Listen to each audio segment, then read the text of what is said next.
Después de finalmente jubilarme tras años trabajando, organicé un almuerzo en familia en el restaurante para celebrar, pero a la mañana siguiente recibí un mensaje de texto extraño de la mesera, y cuando yo regresé allá para hablar con ella, no podía creer lo que me estaba contando. Pero para entender por qué ese mensaje me destrozó el alma, necesito retroceder 3 meses en el tiempo, al día en que mi mundo se derrumbó por completo. Me llamo Clotilde, tengo 69 años, y pensaba que había visto todo lo que la vida podía mostrarme.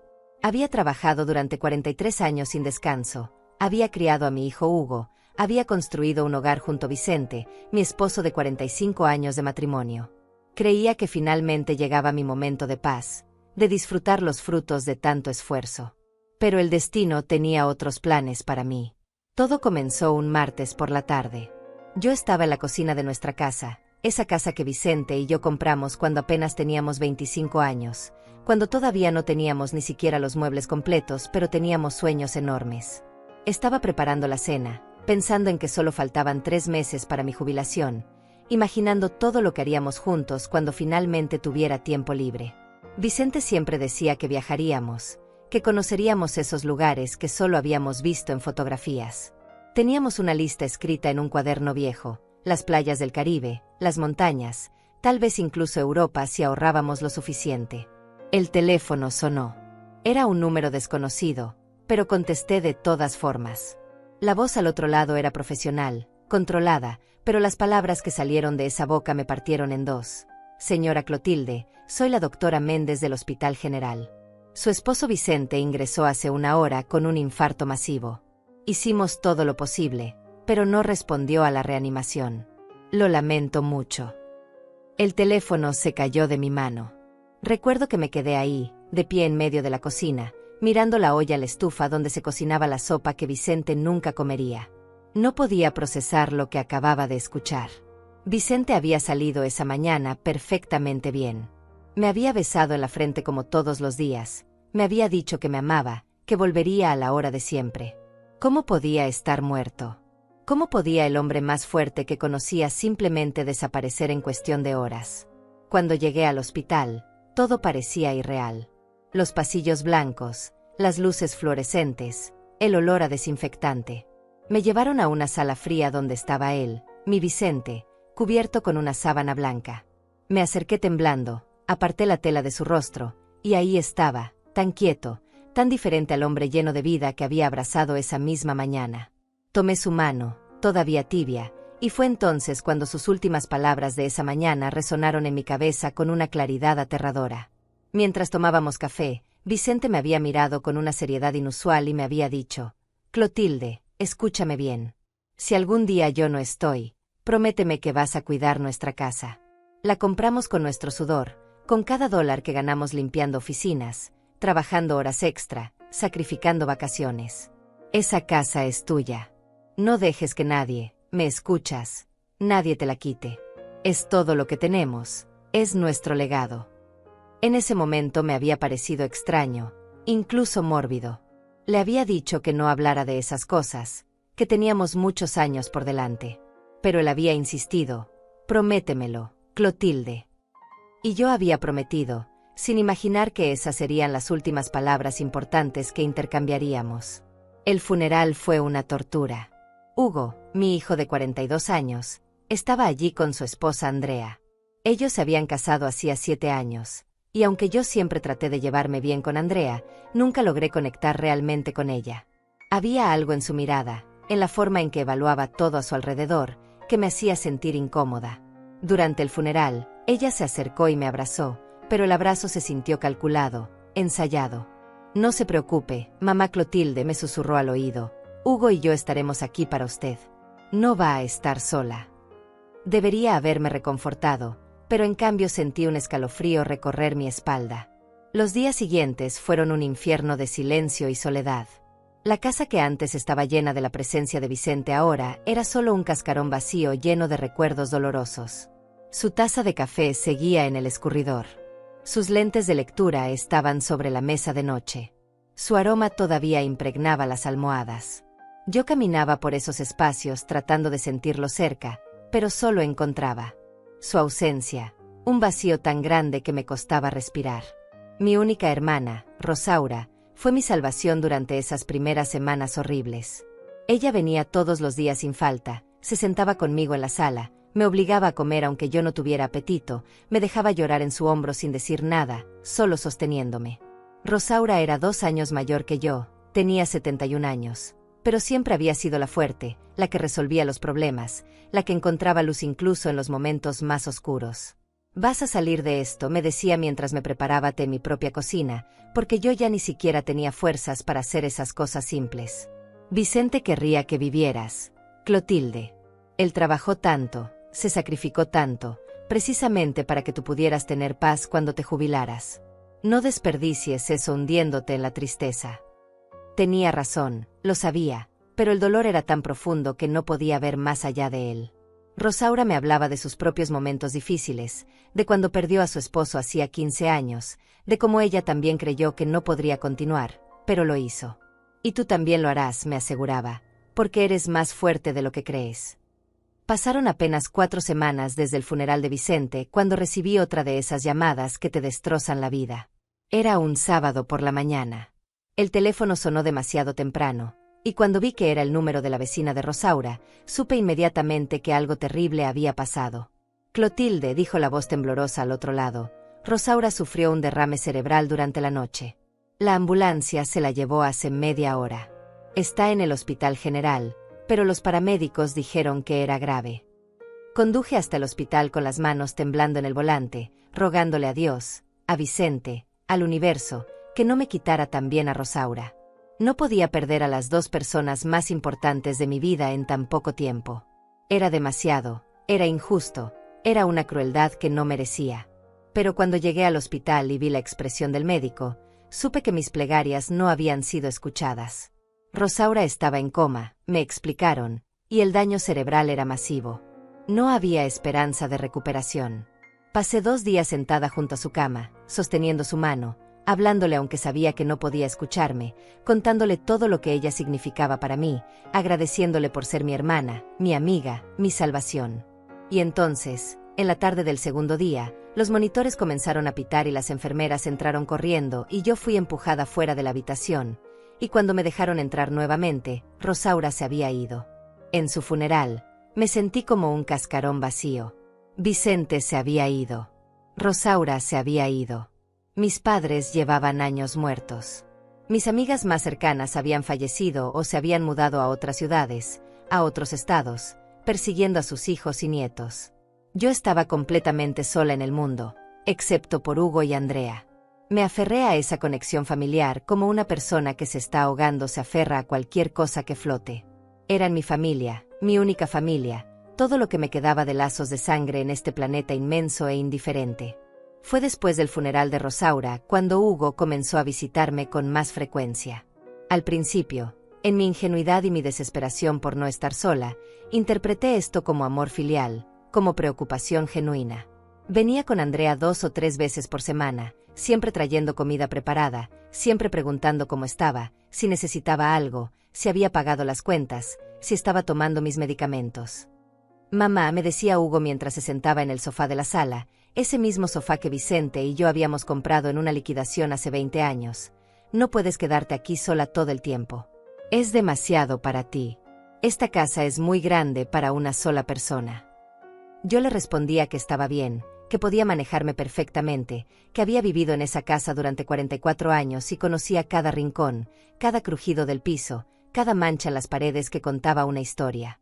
Pero Hugo insistía, y Andrea siempre agregaba su opinión con esa voz dulce pero firme que usaba. «Mamá Clotilde, Hugo solo se preocupa por usted. A su edad, vivir sola puede ser peligroso.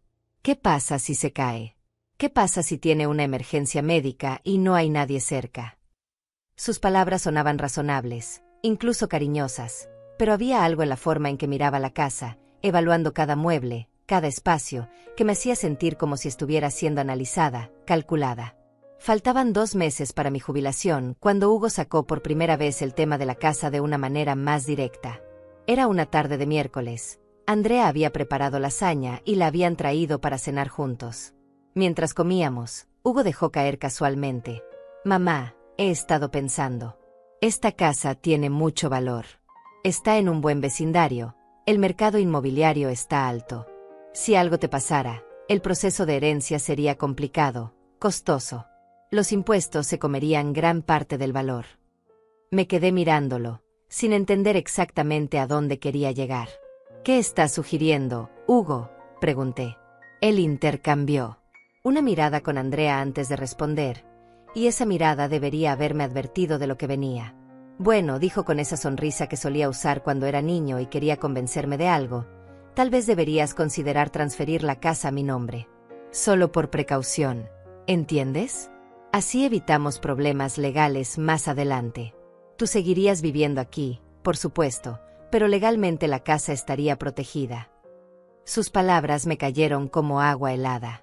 Recordé inmediatamente la conversación con Vicente esa última mañana, su insistencia en que cuidara la casa, en que no dejara que nadie me la quitara. No dejes que nadie te la quite, había dicho, y en ese momento yo no había entendido por qué era tan específico, tan urgente. Ahora comenzaba a comprender. No, Hugo, respondí con firmeza, sorprendiéndome a mí misma por la fuerza en mi voz. Esta casa es mía. Tu padre y yo la pagamos con 40 años de trabajo. Cada dólar que gastamos en ella salió de nuestro sudor. No voy a transferirla a nadie. La expresión de Hugo cambió. La sonrisa desapareció y fue reemplazada por algo más duro, más frío.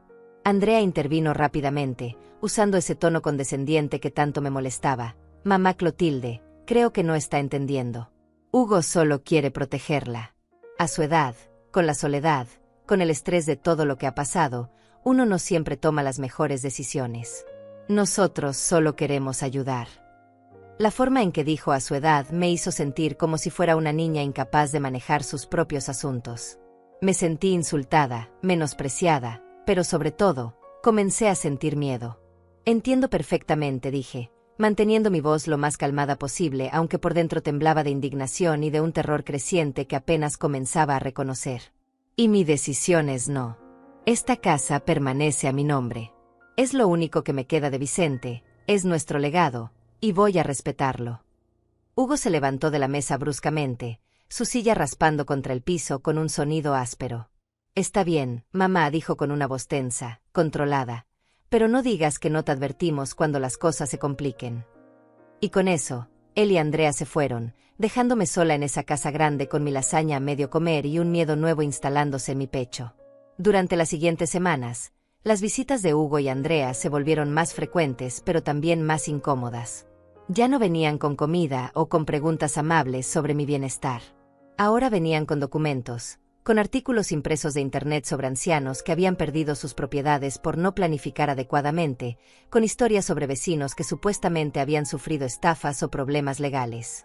Mira esto, mamá, decía Hugo, poniéndome un papel frente a los ojos. Este señor de 70 años perdió su casa porque no tenía los papeles en orden cuando tuvo un problema de salud. No quieres que eso te pase a ti, ¿verdad? Yo me mantenía firme, pero la presión constante comenzaba a desgastarme. Andrea había empezado a hacer comentarios sutiles sobre mi memoria. Mamá Clotilde, ¿no recuerda que ya me contó esa historia la semana pasada?, decía con una sonrisa que no llegaba a sus ojos. Oh, ¿estás segura de que tomó su medicamento esta mañana? La vi un poco confundida hace un rato. Yo sabía perfectamente que mi memoria estaba bien, que había tomado mi medicamento, que no había repetido ninguna historia, pero sus palabras comenzaban a sembrar dudas en mi propia mente. ¿Y si realmente estaba olvidando cosas? ¿Y si la edad y el dolor de las pérdidas recientes me estaban afectando más de lo que creía? Una tarde, Hugo llegó con un hombre que presentó como el señor Alfredo, un abogado especializado en planificación patrimonial. Yo no había pedido ninguna consulta legal, pero ahí estaban, sentados en mi sala, con carpetas llenas de documentos y explicaciones complicadas sobre fideicomisos, transferencias de propiedad y protección de activos. El señor Alfredo hablaba rápido, usando términos legales que apenas comprendía, y cada tanto Hugo asentía y agregaba, ¿ves, mamá? Es por tu propio bien. Yo escuchaba sintiéndome cada vez más pequeña, más confundida, más presionada. Pero entonces recordé nuevamente las palabras de Vicente, su rostro serio esa última mañana, su insistencia en que no dejara que nadie me quitara la casa. Agradezco su tiempo, señor Alfredo, dije finalmente, interrumpiendo su discurso, pero no necesito sus servicios. Mi casa permanecerá a mi nombre. Hugo estaba furioso. Podía verlo en la forma en que apretaba la mandíbula, pero no dijo nada. Simplemente se fue con el abogado, dejándome otra vez con esa sensación de haber ganado una batalla, pero estar perdiendo una guerra que apenas comprendía. Las cosas empeoraron después de ese día. Hugo comenzó a llamarme todos los días, a veces varias veces al día, siempre con el mismo tema. Mamá, ¿ya lo pensaste mejor? Solo queremos lo mejor para ti. Andrea me enviaba mensajes de texto largos explicando cuánto me amaban, cuánto se preocupaban, como solo querían protegerme. Pero yo ya no veía amor en esos mensajes. Veía manipulación, veía presión, veía un interés que no tenía nada que ver con mi bienestar. Empecé a sentirme asediada en mi propia casa, esa casa que había sido mi refugio durante más de 4 décadas. Ahora me sentaba en la sala mirando las paredes que Vicente y yo habíamos pintado juntos, los pisos que habíamos pulido con nuestras propias manos, el jardín que él había plantado árbol por árbol, y en lugar de sentir paz, sentía ansiedad. Me preguntaba cuándo aparecerían Hugo y Andrea nuevamente, qué nueva táctica usarían, hasta dónde estarían dispuestos a llegar para conseguir lo que querían. Una noche recibí una llamada a las 11 de la noche. Era Hugo, y su voz sonaba alterada, urgente. Mamá, ¿estás bien? Vi las noticias. Hay reportes de robos en tu vecindario. Estoy muy preocupado. Andrea y yo pensamos que deberías venir a quedarte con nosotros unos días. O mejor aún, que vendieras esa casa y te mudaras más cerca de nosotros. Yo sabía que no había ningún reporte de robos. Vivía en ese vecindario desde hacía más de 40 años y conocía cada familia, cada casa. Era un lugar seguro, tranquilo. Pero Hugo seguía insistiendo, su voz subiendo de tono, creando una urgencia artificial que me hacía sentir culpable por no creerle, por no confiar en mi propio hijo. Estoy perfectamente bien, Hugo, le dije finalmente. Las puertas están cerradas, las ventanas tienen rejas. No voy a mudarme y no voy a vender mi casa. Colgué el teléfono con las manos temblando, sintiendo que algo fundamental se había roto entre nosotros, algo que tal vez nunca podría repararse. Llegó finalmente el día de mi jubilación oficial. 43 años trabajando en la misma compañía de limpieza, limpiando oficinas, edificios, a veces hospitales. Había comenzado a los 26 años, cuando Hugo era solo un bebé y necesitábamos dinero extra. Vicente trabajaba en construcción durante el día, yo limpiaba oficinas por las noches. Durante años apenas nos veíamos, nos cruzábamos como barcos en la noche, dejándonos notas de amor en la mesa de la cocina, robando besos cuando yo llegaba justo cuando él salía. Pero lo hicimos, construimos una vida, pagamos la casa, criamos a Hugo, y ahora finalmente podía descansar. Excepto que Vicente no estaba aquí para verlo, para celebrarlo conmigo como habíamos planeado durante tantos años. La empresa me hizo una pequeña ceremonia el viernes por la tarde. Mis compañeras de trabajo, algunas de las cuales habían estado conmigo durante décadas, me abrazaron y lloraron.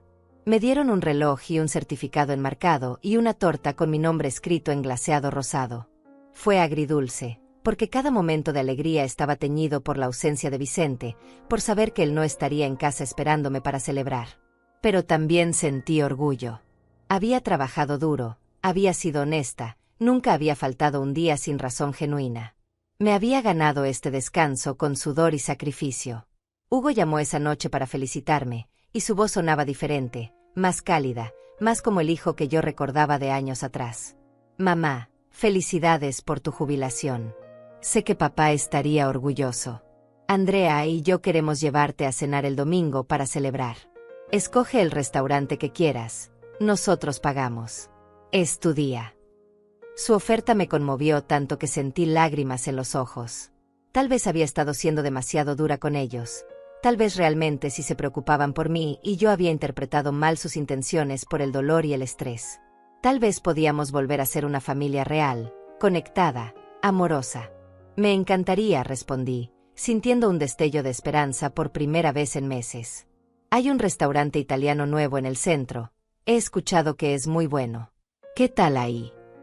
El domingo llegué al restaurante 15 minutos antes de la hora acordada, nerviosa como una adolescente en su primera cita.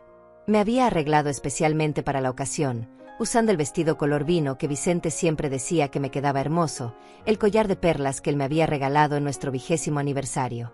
Quería que esta comida fuera un nuevo comienzo, una forma de dejar atrás los meses difíciles y reconectar con mi hijo y mi nuera. Hugo y Andrea llegaron poco después, sonriendo, abrazándome, diciéndome lo bien que me veía. Nos sentamos en una mesa junto a la ventana, y por primera vez en mucho tiempo, me sentí casi feliz. La comida comenzó bien. Pedimos vino, entradas, platillos principales. Hugo me contó sobre su trabajo en la compañía de seguros donde llevaba 15 años. Andrea habló sobre un curso de decoración de interiores que estaba tomando. Yo les conté historias de mis primeros días en la empresa de limpieza, de lo difícil que había sido al principio, de cómo Vicente y yo nos las arreglábamos con tan poco dinero pero tanto amor. Era como volver a tiempos más simples, más inocentes, cuando Hugo todavía era mi niño y yo era solo su madre, no una anciana a la que había que manipular o presionar. Pero entonces, mientras esperábamos el postre, Andrea excusó para ir al baño, y minutos después Hugo recibió una llamada y también se levantó, diciendo que necesitaba tomarla afuera porque había mucho ruido en el restaurante. Yo me quedé sola en la mesa, disfrutando del último sorbo de mi vino, mirando por la ventana hacia la calle donde la gente paseaba en esta tarde soleada de domingo. Nuestra mesera, una chica joven de tal vez 25 años con el nombre Lilian en su etiqueta, se acercó para rellenar mi vaso de agua. Tenía una expresión amable en su rostro, pero había algo en sus ojos que me llamó la atención, una especie de preocupación o inquietud. «Señora», dijo en voz baja, mirando hacia donde Hugo había salido, «disculpe que me meta, pero ¿es usted la mamá del señor que estaba sentado aquí?» Asentí, confundida por la pregunta. Lilian vaciló, mordiéndose el labio, claramente debatiendo internamente si debía decir algo más. «Es solo que los escuché hablando antes, cuando estaban esperando afuera para entrar. No quería escuchar, pero estaban justo al lado de la puerta de servicio donde salgo a tirar la basura». Mi corazón comenzó a latir más rápido. «¿Qué escuchaste?», pregunté, aunque una parte de mí no quería saber. La respuesta. Lilian miró nuevamente hacia la entrada del restaurante, asegurándose de que Hugo y Andrea no estuvieran regresando. El señor le decía a su esposa que tenían que ablandar a la vieja durante esta comida, que era parte del plan para que usted finalmente firmara la casa. Ella se reía y decía que usted era más terca de lo que pensaban, pero que eventualmente todos los viejos ceden cuando los presionas lo suficiente. Las palabras de Lilian me golpearon como un puñetazo en el estómago, pero antes de que pudiera responder, la chica se alejó rápidamente porque Hugo estaba regresando a la mesa. El resto de la comida pasó en una niebla. Yo sonreía mecánicamente, respondía cuando me hablaban, pero mi mente estaba en otro lugar, procesando lo que Lilian me había dicho. Cada gesto de Hugo, cada sonrisa de Andrea, ahora se veía diferente, calculado, falso. Cuando llegó el postre, un tiramisú que en circunstancias normales me habría encantado, apenas pude probarlo.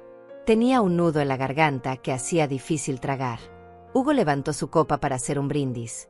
Por mamá, por su merecido descanso, y por la familia que siempre estará aquí para cuidarla. Choqué mi copa contra la suya, pero las palabras sonaban huecas, amenazantes incluso. Cuidarla ahora tenía un significado completamente diferente. Cuando terminamos de comer, Hugo insistió en llevarme a casa. Durante el viaje, Andrea comenzó otra vez con el tema de la casa, pero esta vez de una manera más suave, más insidiosa. Mamá Clotilde, ahora que está jubilada, va a tener mucho tiempo libre. ¿Ha pensado en viajar? Podría conocer lugares hermosos, disfrutar de su libertad. Pero claro, eso requiere dinero, y mantener una casa tan grande también cuesta mucho. Los impuestos de propiedad, el mantenimiento, las reparaciones. Si transfiriera la casa a Hugo, podríamos encargarnos de todos esos gastos y usted tendría más dinero disponible para disfrutar su vida. Era una trampa envuelta en papel de regalo, y yo ahora podía verlo claramente. Gracias por la comida, dije cuando llegamos a mi casa, bajándome del auto rápidamente. Fue un gesto muy lindo de su parte. No agregué nada más. No les di la oportunidad de entrar o de continuar la conversación. Cerré la puerta de mi casa y me apoyé contra ella, sintiendo que las piernas apenas me sostenían. Todo este tiempo había querido creer que estaba equivocada, que estaba siendo paranoica, que el dolor de perder a Vicente y a Rosaura me estaba haciendo ver cosas que no existían. Pero Lilian había confirmado mis peores temores. Hugo y Andrea no me amaban, no se preocupaban por mí. Solo querían mi casa, el único patrimonio que Vicente y yo habíamos logrado construir en una vida de trabajo duro. Esa noche casi no dormí. Daba vueltas en la cama, mirando el techo, escuchando los sonidos familiares de la casa que crujía y se acomodaba. Pensaba en todas las conversaciones de los últimos meses, viéndolas ahora bajo una luz completamente diferente.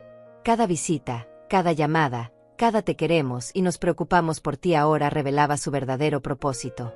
Hugo y Andrea habían estado ejecutando un plan, sistemáticamente, pacientemente, esperando el momento en que yo estuviera lo suficientemente débil, lo suficientemente sola, lo suficientemente confundida como para ceder. Y casi lo habían logrado. Casi había comenzado a dudar de mí misma, a creer que tal vez realmente necesitaba su ayuda, que tal vez realmente no podía manejar mi propia vida. A la mañana siguiente, el lunes, desperté con la decisión de continuar con mi vida normal y mantener a Hugo y Andrea a distancia. Pero a las 9 de la mañana recibí un mensaje de texto de un número desconocido. Cuando lo abrí, mi corazón comenzó a latir violentamente. Era de Lilian, la mesera. Señora Clotilde, conseguí su número a través del sistema de reservaciones del restaurante. Espero que no le moleste. Necesito hablar con usted sobre lo que escuché ayer. Es más grave de lo que le dije. ¿Podría venir al restaurante hoy? Tengo mi turno libre entre las 2 y las 4. Hay cosas que necesita saber. Por favor, venga sola. Leí el mensaje 3 veces, mis manos temblando. Una parte de mí quería ignorarlo, fingir que nada estaba pasando, volver a la negación que me había protegido durante meses. Pero otra parte, la parte que había escuchado las últimas palabras de Vicente, la parte que se había mantenido firme a pesar de toda la presión, sabía que necesitaba escuchar lo que Lilian tenía que decirme. A la 1:30 de la tarde, tomé mi bolso y conduje hacia el restaurante, mi mente imaginando 100 escenarios diferentes, cada uno peor que el anterior. El restaurante estaba casi vacío en esa hora entre el almuerzo y la cena. Lilian me estaba esperando en una mesa al fondo, lejos de las ventanas. Cuando me vio entrar, se levantó y me saludó con una calidez genuina que inmediatamente me hizo sentir que podía confiar en ella. Gracias por venir, señora Clotilde, dijo mientras nos sentábamos. Sé que esto es extraño, una mesera contactándola así, pero cuando la vi ayer con su hijo y su nuera, vi algo que me hizo recordar a mi propia abuela, y no pude quedarme callada. Lilian me contó entonces su historia. Su abuela había criado sola a 3 hijos después de que su esposo muriera joven. Había trabajado toda su vida, había comprado una casa pequeña pero acogedora en un buen vecindario. Cuando la abuela de Lilian cumplió 70 años, uno de sus hijos, el tío de Lilian, comenzó a presionarla para que le transfiriera la casa. Usó las mismas tácticas: preocupación falsa, advertencias sobre su edad y su capacidad para manejar la propiedad, presión constante. La abuela finalmente cedió, firmó los papeles, y 3 meses después el tío vendió la casa y puso a la abuela en un asilo barato. Murió sola 6 meses más tarde, con el corazón roto. Nunca pude perdonarme por no haber hecho más para protegerla, dijo Lilian con lágrimas en los ojos. Yo era solo una adolescente entonces. No entendía lo que estaba pasando hasta que fue demasiado tarde. Por eso cuando los escuché ayer hablando de usted de esa manera, supe que tenía que advertirle. ¿Qué más escuchaste?, pregunté, aunque no estaba segura de querer conocer la respuesta. Lilian respiró profundo antes de continuar. Escuché que su esposa, Andrea, decía que tenían que acelerar el proceso porque usted acababa de jubilarse y ahora tendría más tiempo para pensar, más tiempo para darse cuenta de lo que estaban haciendo. Su hijo respondió que no se preocupara, que usted estaba sola, vulnerable, que eventualmente no tendría más opción que confiar en ellos. Y entonces Andrea dijo algo que me heló la sangre. Dijo: al menos ya nos encargamos del problema del viejo. Ese era el verdadero obstáculo. Ahora solo queda ella. Las palabras cayeron sobre mí como piedras. Me quedé paralizada, procesando lo que acababa de escuchar. ¿Se referían a Vicente? ¿Qué significaba que se habían encargado de él? Hay más, continuó Lilian, su voz apenas un susurro ahora. Su hijo dijo que habían sido muy cuidadosos, que nadie sospecharía nada porque un infarto a esa edad era perfectamente normal, especialmente con el estrés y el trabajo duro que el señor había tenido toda su vida.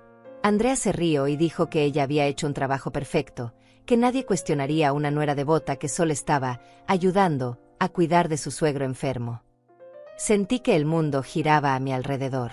Vicente no había estado enfermo. O al menos yo no lo sabía. Pero entonces recordé los últimos 6 meses antes de su muerte. Andrea había comenzado a visitarnos más seguido, siempre ofreciéndose a ayudar. Decía que Vicente se veía cansado, que tal vez necesitaba vitaminas o suplementos. Había traído frascos de píldoras, diciendo que eran naturales, que ayudarían con su energía. Vicente los tomaba para no ofenderla, aunque me decía en privado que se sentía igual o incluso más cansado. Dios mío, susurré, las piezas comenzando a encajar en mi mente de una manera aterradora. Andrea le estaba dando algo a Vicente. Ella venía a casa, preparábate para él, traía esas píldoras. Yo pensaba que estaba siendo amable, que realmente se preocupaba por él. Lilian asintió con tristeza. No tengo pruebas de nada de esto, señora Clotilde. Solo escuché una conversación. Pero pensé que usted merecía saber lo que dijeron. Lo que haga con esta información depende de usted, pero por favor, tenga mucho cuidado. Esta gente es peligrosa. No solo quieren su casa, están dispuestos a hacer cualquier cosa para conseguirla. Salí del restaurante en estado de shock. Conduje a casa en piloto automático, mis manos agarrando el volante con tanta fuerza que los nudillos se me pusieron blancos. Cuando llegué, fui directamente al baño donde guardábamos los medicamentos. Ahí, en el gabinete, estaban los frascos que Andrea había traído para Vicente. Nunca los había tirado, no había tenido el corazón para deshacerme de nada que él hubiera usado. Tomé uno de los frascos, lo miré bajo la luz.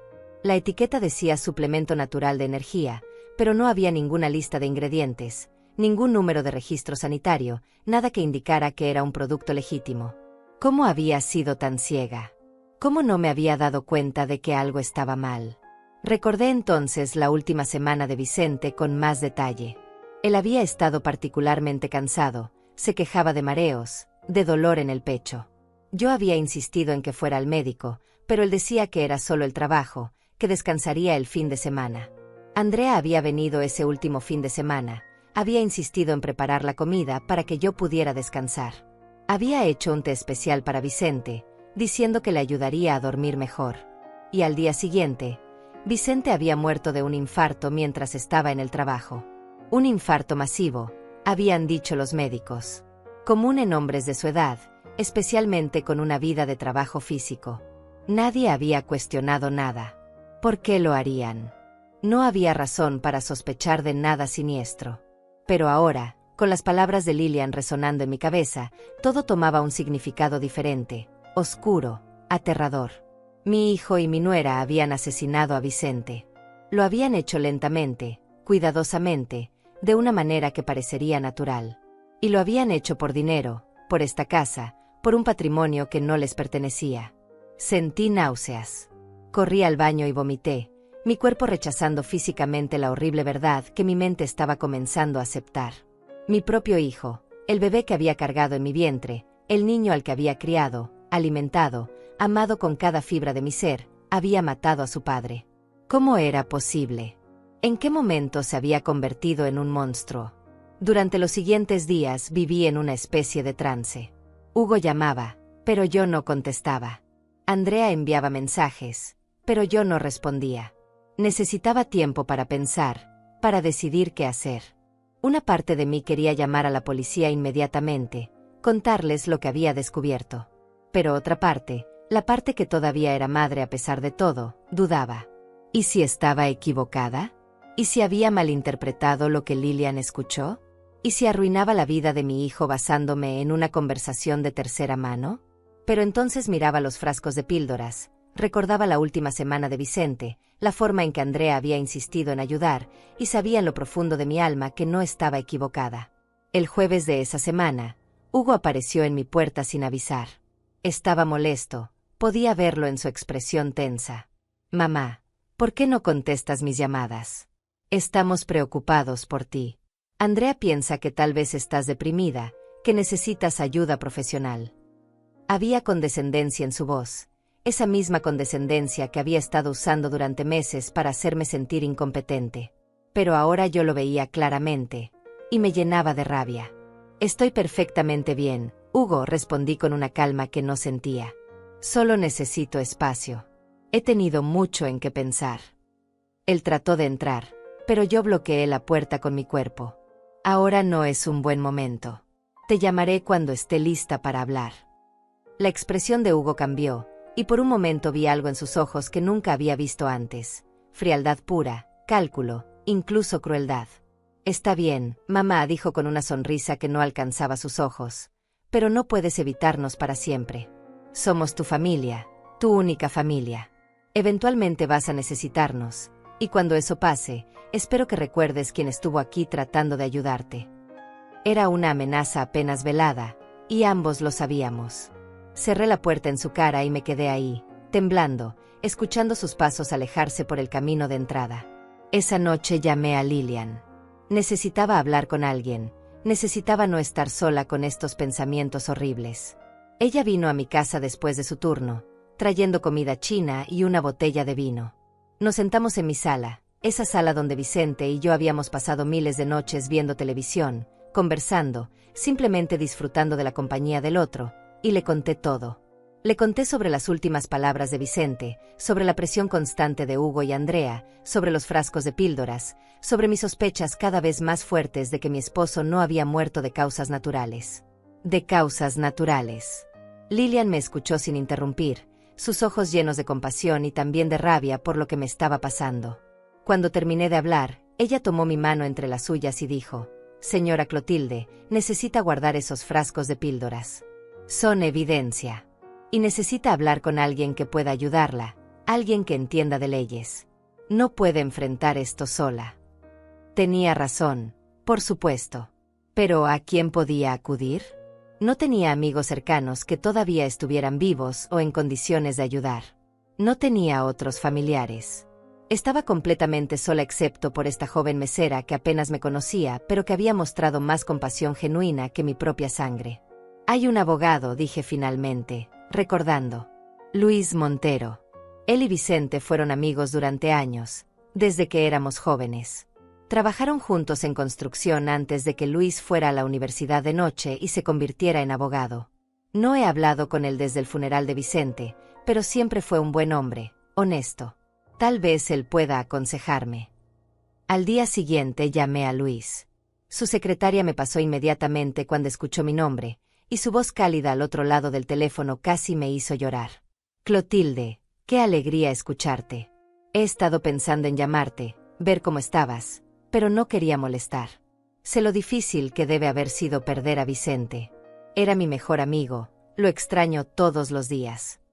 Hablamos durante unos minutos sobre Vicente, sobre los viejos tiempos, y entonces le dije que necesitaba hablar con él sobre un asunto legal urgente. Luis no hizo preguntas por teléfono, simplemente me dio una cita para el lunes siguiente en su oficina. El fin de semana pasó con una lentitud agonizante. Hugo y Andrea intentaron visitarme el sábado, pero yo no abrí la puerta. Los escuché tocar insistentemente durante 10 minutos. Escuché a Andrea gritar a través de la puerta: «Mamá Clotilde, sabemos que está ahí. ¿Por qué nos hace esto? Solo queremos ayudarla». Pero yo permanecí en silencio, escondida en mi propia casa como una prisionera, hasta que finalmente se fueron. Esa noche apenas dormí, cada ruido me sobresaltaba, cada sombra en la ventana me hacía saltar. Me di cuenta de que tenía miedo, genuino miedo de mi propio hijo y de lo que podría ser capaz de hacer. El lunes por la mañana llegué a la oficina de Luis con los frascos de píldoras en mi bolso y el peso de la verdad oprimiendo mi pecho. Su oficina estaba en un edificio antiguo, pero bien mantenido en el centro de la ciudad. Luis tenía ahora 72 años, 3 años mayor que yo, pero se veía bien, distinguido con su cabello completamente blanco y sus ojos amables detrás de lentes con montura de oro. Me recibió con un abrazo cálido que me hizo sentir, por primera vez en meses, que no estaba completamente sola en el mundo. «Siéntate, Clotilde», dijo, señalando un cómodo sillón de cuero frente a su escritorio. «Cuéntame qué está pasando».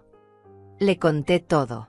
Desde las últimas palabras de Vicente sobre proteger la casa, pasando por la presión constante de Hugo y Andrea, hasta la conversación que Lilian había escuchado en el restaurante. Le mostré los frascos de píldoras. Le expliqué cómo Andrea había insistido en que Vicente las tomara en los meses previos a su muerte. Luis escuchaba con una expresión cada vez más seria, tomando notas ocasionalmente en una libreta amarilla. Cuando terminé, Hubo un largo silencio. Finalmente, Luis se quitó los lentes y se frotó los ojos, un gesto que reconocí de años atrás cuando estaba procesando algo difícil. Clotilde, dijo finalmente, su voz cargada de emoción. Lo que me estás contando son acusaciones muy graves. Si tienes razón, tu hijo y su esposa no solo están tratando de robarte tu casa, sino que posiblemente asesinaron a Vicente. Eso es homicidio. La palabra quedó suspendida en el aire entre nosotros, fría y terrible. Necesitamos actuar con mucho cuidado. Primero, estos frascos necesitan ser analizados por un laboratorio. Necesitamos saber qué contienen realmente. Segundo, necesitamos proteger tu casa legalmente de cualquier intento de transferencia o venta. Y tercero, si el análisis de las píldoras muestra algo sospechoso, necesitaremos involucrar a la policía y posiblemente solicitar una exhumación del cuerpo de Vicente para una autopsia completa. La idea de exhumar a Vicente, de sacarlo de su descanso eterno, me llenó de horror. Pero Luis tenía razón. Si realmente lo habían asesinado, merecía justicia. Todos merecían saber la verdad. Hay algo más que necesito decirte, agregó Luis, su expresión volviéndose aún más grave. Vicente vino a verme 3 semanas antes de morir. Me pidió que preparara documentos para asegurar que la casa quedara exclusivamente a tu nombre, con cláusulas específicas que impedirían cualquier transferencia sin tu consentimiento explícito y verificado por un notario independiente. Me dijo que tenía un mal presentimiento sobre Hugo y Andrea, que había notado cosas extrañas, conversaciones que se interrumpían cuando él entraba a la habitación, miradas entre ellos que no le gustaban. Le pregunté si creía que estaba en peligro, y él se rió, dijo que probablemente estaba siendo paranoico. Pero quería protegerte, por si acaso. Las lágrimas comenzaron a correr por mis mejillas. Vicente lo sabía.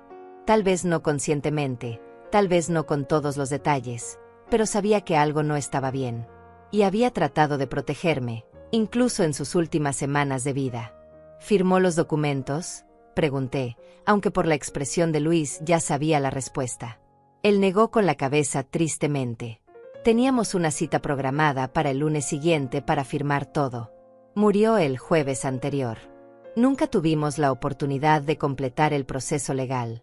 Después del funeral, pensé en contactarte para hacerlo de todas formas, pero estabas tan devastada que no quise agobiarte con asuntos legales. Ahora me arrepiento de no haber insistido. No es tu culpa, Luis, dije, secándome las lágrimas. Nadie podía saber. Ni siquiera yo. Y vivía con él. Pero en el fondo de mi corazón, una vocecita me decía que tal vez sí debería haber sabido, debería haber prestado más atención, debería haber cuestionado por qué Andrea estaba siendo tan solícita de repente. Pero el pasado no podía cambiarse. Solo podía controlar lo que hacía ahora, en el presente. ¿Qué necesito hacer?, pregunté, enderezándome en mi silla, sintiendo algo que no había sentido en meses: determinación. Luis esbozó un plan. Primero, enviaríamos los frascos de píldoras a un laboratorio privado para análisis. Esto tomaría aproximadamente 2 semanas. Mientras tanto, él prepararía y yo firmaría inmediatamente documentos legales que protegerían mi casa de cualquier intento de transferencia forzada. También haría una declaración jurada detallando todo lo que había observado y experimentado con Hugo y Andrea. Si el análisis de las píldoras mostraba algo sospechoso, contactaríamos a la policía con toda la evidencia recopilada. Mientras tanto, agregó Luis, necesitas ser extremadamente cuidadosa. No confrontes a Hugo y Andrea con nada de esto. No les des ninguna indicación de que sospechas algo. Mantén las distancias lo más posible, y si vienen a tu casa, no los dejes entrar, especialmente no permitas que te preparen comida o bebida. Salí de la oficina de Luis sintiéndome tanto asustada como aliviada. Asustada por lo que podríamos descubrir, por las implicaciones de todo esto, por el hecho de que mi propio hijo pudiera ser un asesino. Pero también aliviada de finalmente tener a alguien de mi lado, alguien con el conocimiento y los recursos para ayudarme. Para ayudarme. No estaba sola en esto. Tenía a Luis, tenía a Lilian, y tenía la verdad de mi lado. Eso tenía que contar para algo. Las 2 semanas siguientes fueron las más largas de mi vida. Cada día esperaba los resultados del laboratorio, con una mezcla de terror y anticipación. Hugo y Andrea intensificaron sus intentos de contactarme. Las llamadas llegaban 3, 4, 5 veces al día. Los mensajes de texto se volvieron más insistentes, más amenazantes en su tono, aunque seguían usando palabras de preocupación. Mamá, esto es ridículo. ¿Por qué nos evitas? ¿Qué te hemos hecho?, escribía Hugo. Mamá Clotilde, por favor, solo queremos saber que está bien. Nos tiene muy preocupados. Si no responde pronto, tendremos que ir a revisar que esté bien, escribía Andrea, y ese mensaje en particular me llenó de pánico. Llamé a Luis inmediatamente. Pueden entrar a tu casa si argumentan que están preocupados por tu bienestar y llaman a la policía para un chequeo de salud, me explicó. Pero puedes prevenir eso. Envíales un mensaje corto diciendo que estás bien, pero que necesitas espacio. No des explicaciones, no entres en discusiones, solo establece ese límite claro. Seguí su consejo y envié un mensaje simple. Estoy perfectamente bien. Necesito tiempo para mí misma. Los contactaré cuando esté lista. Las respuestas llegaron inmediatamente, pero yo no las leí. Simplemente silencié sus notificaciones y traté de continuar con mi vida lo mejor que pude. Durante esos días, Lilian se convirtió en mi salvavidas. Venía a visitarme después de sus turnos en el restaurante, siempre trayendo comida o simplemente compañía. Hablábamos de todo y de nada. Me contó sobre su vida, sus sueños de abrir algún día su propio café, sus clases en la universidad comunitaria donde estudiaba administración de empresas por las noches. Yo le hablaba de Vicente, de los buenos tiempos antes de que todo se complicara, de la vida que habíamos construido juntos. Por primera vez en meses, no me sentía como una vieja sola esperando la muerte. Me sentía vista, escuchada, valorada. Lilian me trataba como a una persona, no como a un obstáculo o una carga. Una tarde, mientras tomábamos té en mi cocina, le dije, no sé cómo agradecerte todo lo que has hecho por mí. Ni siquiera me conocías, y sin embargo te arriesgaste a involucrarte en este lío. Lilian sonrió y tomó mi mano. Señora Clotilde, usted me recuerda tanto a mi abuela. Después de que ella murió, juré que si alguna vez veía a alguien en una situación similar, haría algo al respecto. No pude salvarla a ella, pero tal vez pueda ayudarla a usted. Además, agregó con una sonrisa traviesa, me cae bien. Es como la abuela que desearía tener todavía. Sus palabras me llenaron el corazón de una calidez que no había sentido desde la muerte de Rosaura. Finalmente, después de 14 días que se sintieron como 14 años, Luis me llamó. Tengo los resultados del laboratorio, Clotilde. Necesitas venir a mi oficina. Es importante. Su tono era serio, controlado, pero podía detectar algo debajo, rabia. Conduje a su oficina con el corazón latiendo tan fuerte que podía escucharlo en mis oídos. Cuando entré, Luis tenía varios documentos esparcidos sobre su escritorio. Me senté y él empujó uno hacia mí.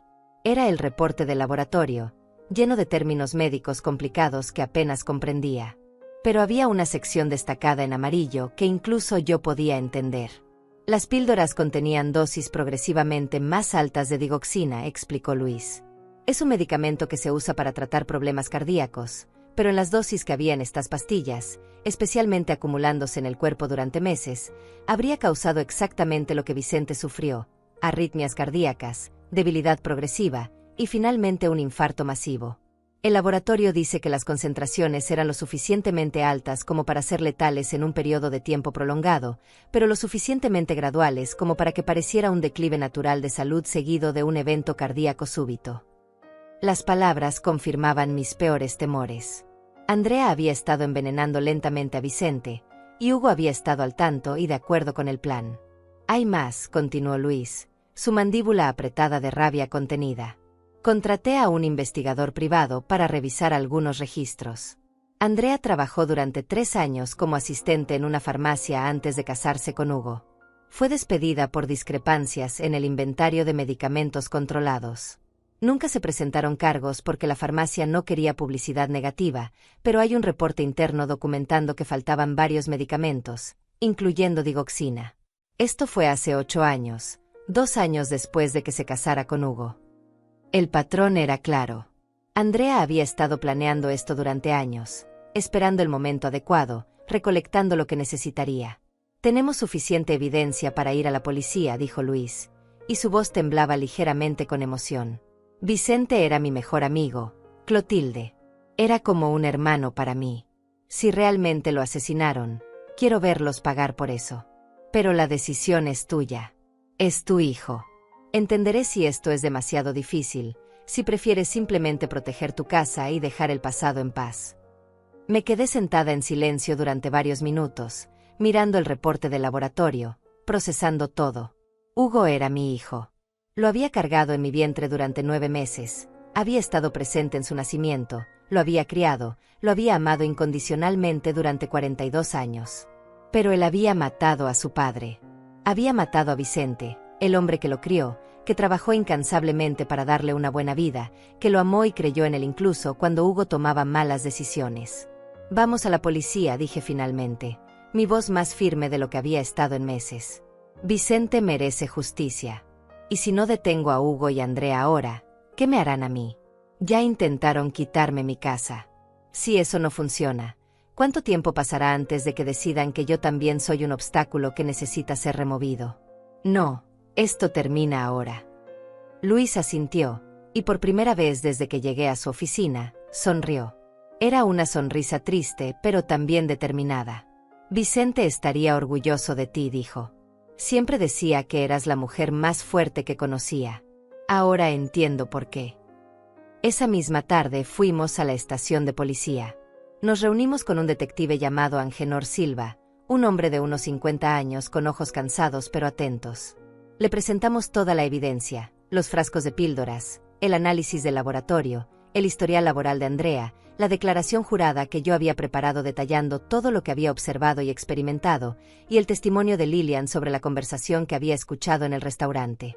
El detective Silva escuchó todo con creciente interés, haciendo preguntas ocasionalmente, tomando notas extensas en una computadora portátil. Cuando terminamos, él se recostó en su silla y suspiró profundamente. Señora Clotilde, esto es suficiente para abrir una investigación formal. Vamos a necesitar exhumar el cuerpo de su esposo para una autopsia toxicológica completa. Si encontramos niveles elevados de digoxina en sus tejidos, combinado con la evidencia que nos ha presentado, tendremos suficiente para arrestar a su hijo y su nuera por homicidio.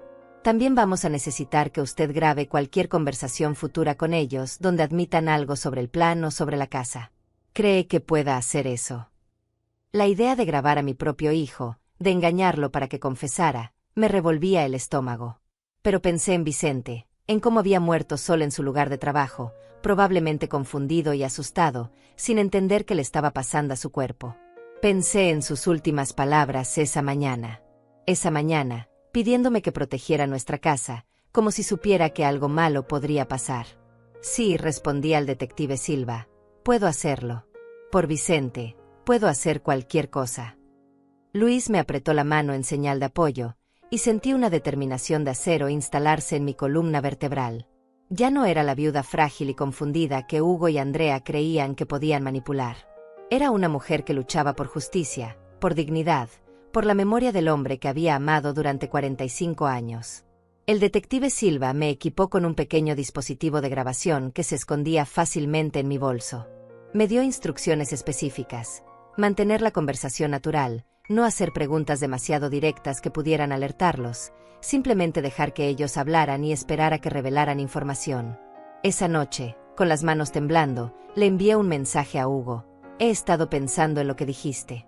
Tal vez tenías razón sobre la casa. ¿Podemos hablar mañana? Los invito a almorzar aquí. La respuesta llegó casi inmediatamente. Por supuesto, mamá. Sabía que entrarías en razón. Estaremos ahí a las 12. El tono triunfante en su mensaje me dio náuseas, pero me obligué a mantener la compostura. Al día siguiente preparé la casa cuidadosamente. El dispositivo de grabación estaba escondido en mi bolso sobre la mesa de la sala, estratégicamente posicionado para captar cualquier conversación. Preparé sándwiches y té, aunque la idea de comer con ellos me revolvía el estómago. A las 12 en punto, Hugo y Andrea llegaron, y la sonrisa en sus rostros era de pura satisfacción. Finalmente habían ganado, o eso creían. Mamá, nos alegra tanto que hayas decidido ser razonable, dijo Hugo, besándome la mejilla con un afecto que ahora sabía era completamente falso. Andrea me abrazó, y tuve que hacer un esfuerzo consciente para no apartarme de su toque. Nos sentamos en la sala, y comencé a servirles té. He estado pensando mucho, dije, manteniendo mi voz temblorosa como si estuviera nerviosa, sobre todo lo que han dicho. Tienen razón, esta casa es demasiado para mí. Y ustedes son mi familia, mi única familia. Si no puedo confiar en ustedes, ¿en quién puedo confiar? Vi el intercambio de miradas entre Hugo y Andrea, esa comunicación silenciosa de victoria que compartían. Exactamente, mamá, dijo Andrea, su voz goteando con una dulzura falsa que ahora podía ver claramente. Siempre hemos querido lo mejor para ti.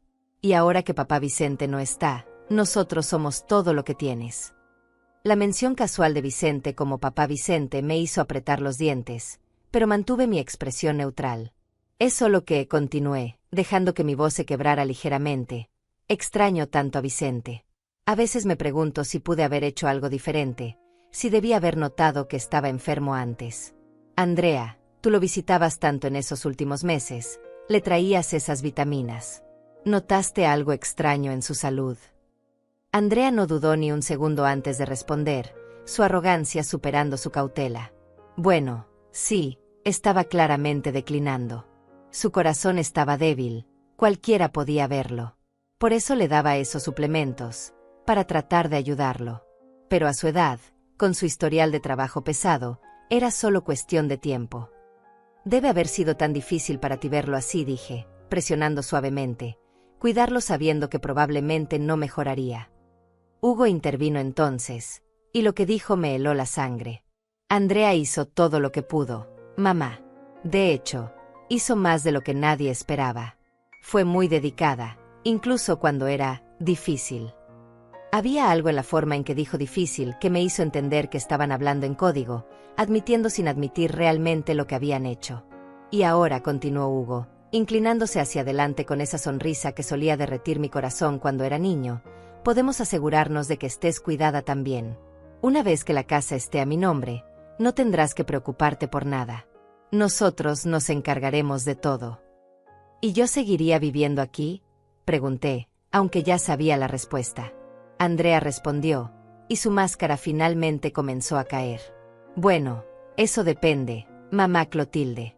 Esta casa tiene mucho valor, probablemente podríamos venderla por al menos $400,000, tal vez más. Con ese dinero podríamos encontrarte un lindo apartamento pequeño, algo más manejable para una persona de tu edad. O incluso una residencia asistida, donde tendrías gente alrededor todo el tiempo. Una residencia asistida. Querían encerrarme en un asilo y quedarse con todo el dinero de la casa que Vicente y yo habíamos pagado con 40 años de trabajo. Hugo debió notar algo en mi expresión porque su tono cambió, volviéndose más duro. Mamá, tienes que ser práctica. No puedes vivir aquí para siempre. Y francamente, después de papá, bueno, digamos que las cosas tienen una forma de resolverse cuando es el momento adecuado. Él era el obstáculo real, siempre tan protector de esta casa, siempre diciendo que era su legado. Pero ahora él no está, y tú eres más razonable. Las palabras confirmaban todo. No solo admitían que querían mi casa, sino que estaban insinuando que la muerte de Vicente había sido conveniente, necesaria incluso. Sentí lágrimas de rabia y dolor en mis ojos, pero las contuve. Entiendo, dije suavemente, y no estaba mintiendo. Finalmente entendía todo con una claridad perfecta. Mi hijo se había convertido en un extraño, un monstruo motivado por la codicia y dispuesto a cometer los actos más atroces para conseguir lo que quería. Pero necesito un poco más de tiempo para pensarlo. Es una decisión grande. La frustración era evidente en la cara de Hugo. ¿Cuánto más tiempo necesitas, mamá? Ya te dimos meses. No podemos esperar para siempre. Andrea le tocó el brazo, un gesto de advertencia, pero el daño estaba hecho. Hugo había revelado su verdadera naturaleza, impaciente, exigente, sin un gramo de verdadero amor o preocupación por mí. Se fueron poco después, claramente insatisfechos con mi respuesta, pero creyendo que todavía tenían control de la situación. En el momento en que la puerta se cerró detrás de ellos, saqué el dispositivo de grabación de mi bolso y lo apagué. Tenía todo lo que necesitaba. Al día siguiente, Luis, el detective Silva y yo escuchamos la grabación juntos. El detective sonrió con una satisfacción sombría. Esto, combinado con la autopsia que ya ordenamos, será suficiente. especialmente las admisiones de Andrea sobre darle los suplementos a Vicente y el comentario de Hugo sobre que él era el obstáculo real. Un buen fiscal puede construir un caso sólido con esto. La exhumación del cuerpo de Vicente fue una de las experiencias más dolorosas de mi vida. Tuve que firmar los documentos autorizándola, sabiendo que estaba perturbando su descanso, pero también sabiendo que era necesario para la justicia. Los resultados de la autopsia toxicológica llegaron 2 semanas después y confirmaron lo que ya sabíamos: niveles extremadamente altos de digoxina en sus tejidos, consistentes con envenenamiento prolongado. La causa oficial de muerte fue cambiada de infarto cardíaco natural a homicidio por envenenamiento. Vicente había sido asesinado, y ahora teníamos la prueba irrefutable. El arresto ocurrió un martes por la mañana. El detective Silva me había advertido que sucedería, pero aún así, cuando recibí la llamada confirmándolo, me senté en mi sofá y lloré durante 1 hora. Mi hijo, mi único hijo, estaba siendo acusado de asesinato. Andrea también fue arrestada, acusada como autora material del crimen, mientras que Hugo fue acusado como cómplice y conspirador. Los cargos incluían homicidio en primer grado, conspiración para cometer fraude e intento de explotación de un adulto mayor. Enfrentaban potencialmente cadena perpetua si eran declarados culpables. El juicio fue largo y público. Los medios de comunicación se aferraron a la historia: el hijo y la nuera que asesinaron al padre para heredar una casa. Yo tuve que testificar, sentarme en ese estrado y contar toda la historia frente a una sala llena de extraños, frente a Hugo y Andrea que me miraban con odio puro en sus ojos. Fue la cosa más difícil que he hecho en mi vida, más difícil incluso que enterrar a Vicente. Pero lo hice. Por él, por la justicia, por mí misma. Lilian también testificó sobre la conversación que había escuchado. Luis presentó toda la evidencia documental. El caso contra ellos era abrumador. El veredicto llegó después de solo 6 horas de deliberación. Culpables en todos los cargos. Hugo recibió 30 años de prisión sin posibilidad de libertad condicional. Andrea recibió cadena perpetua sin libertad condicional, ya que ella había sido quien administró físicamente el veneno. Los vi ser esposados y llevados fuera de la sala del tribunal, y sentí una mezcla compleja de emociones: alivio, tristeza, rabia, pero también una extraña paz. La justicia había sido servida. Vicente podía finalmente descansar en paz sabiendo que la verdad había salido a la luz. Los meses siguientes fueron de sanación lenta. Luis me ayudó a asegurar legalmente mi casa de cualquier reclamación futura. Resultó que Hugo y Andrea habían acumulado deudas significativas apostando en casinos en línea, lo cual explicaba su desesperación por conseguir acceso a mi propiedad. Toda esa presión, toda esa manipulación, todo ese horror, había sido por dinero que necesitaban para pagar deudas de juego. Vicente había muerto por la adicción y codicia de su propio hijo. Pero también hubo luz en medio de la oscuridad. Lilian se convirtió en una presencia constante en mi vida. Comenzó a visitarme regularmente, no por obligación sino porque genuinamente disfrutaba mi compañía tanto como yo disfrutaba la suya. Me ayudó a arreglar el jardín que Vicente había amado tanto. Cocinábamos juntas, veíamos películas, simplemente pasábamos tiempo como lo haría una abuela con su nieta. Ella llenó un vacío en mi vida que no sabía que podía ser llenado de nuevo. 1 año después del juicio, en un día soleado de primavera, estaba sentada en el porche de mi casa, esa casa que Vicente y yo construimos con amor y sacrificio, esa casa que casi pierdo por la codicia de otros. Lilian estaba en el jardín plantando rosas nuevas. El sol brillaba, los pájaros cantaban, y por primera vez desde la muerte de Vicente, me sentía genuinamente en paz. Había perdido a mi esposo de una manera horrible. Había perdido a mi hijo, aunque ahora entendía que el hijo que amaba probablemente nunca había existido realmente, o había desaparecido hace años reemplazado por el extraño codicioso que lo envenenó. Pero había ganado algo también. Había ganado mi propia fuerza, la comprensión de que era capaz de luchar por mí misma incluso cuando todo parecía perdido. Había ganado una amiga verdadera en Lilian, una conexión basada en respeto mutuo y cariño genuino en lugar de obligación de sangre. Y había ganado justicia para Vicente, asegurándome de que su muerte no quedara impune, de que la verdad saliera a la luz. Miré la casa, sus paredes que conocía cada centímetro, su jardín que florecía con nueva vida, y supe que Vicente estaría orgulloso. Había cumplido mi promesa. Había protegido nuestra casa, nuestro legado, no solo de que me la quitaran, sino también de que cayera en manos de quienes la habían manchado con su crimen.